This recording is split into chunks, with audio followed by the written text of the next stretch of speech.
আসসালামু আলাইকুম এভরিওয়ান। আজকে আমি গাটি কচু ঘন্ট করব। তা আমি স্বাদ মতো লবণ, হাফ চামচ হলুদের গুঁড়া, পেঁয়াজ, রসুন আর কাঁচামরিচ চেরা দিয়েছি। দিয়ে গাটি কচু দিয়ে ঢেকে দিয়েছি। এটা ঢেকে দিলে তাড়াতাড়ি সিদ্ধ হবে, এর জন্য আমি ঢেকে দিয়েছি। তা আপনারা আমার ভিডিওটা কে কোথা থেকে দেখছেন, যদি ইউটিউব চ্যানেল থেকে দেখেন তাহলে অবশ্যই সাবস্ক্রাইব করে দেবেন, আর ফেসবুক থেকে দেখলে ফলো দিয়ে পাশে থাকবেন। তা আমি গাটি কচুটা ঢেকে দিয়েছি এটা সিদ্ধ হওয়ার জন্য।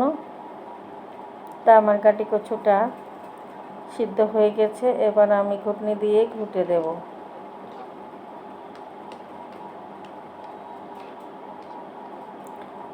এটা পাতলা করে রাখতে হবে, তা না হলে এটা ঠান্ডা হলে এটা জমে যাবে, এর জন্য পাতলাই খেতে হয়। পরিমাণ মতো তেল দিয়ে 2টা শুকনো মরিচ দিয়েছি, পেঁয়াজ কুচি, রসুন কুচি দিয়েছি আর বেশ কিছুটা গোটা জিরা। এটা ব্রাউন কালার করে ভেজে আমি বাগার দিয়ে দেবো। তা আমার বাগার দেওয়া হয়ে গেছে, এটা নামিয়ে নেবো এখনই। তা কার কার গাটি কচু ভালো লাগে অবশ্যই কমেন্টস করে জানাবেন।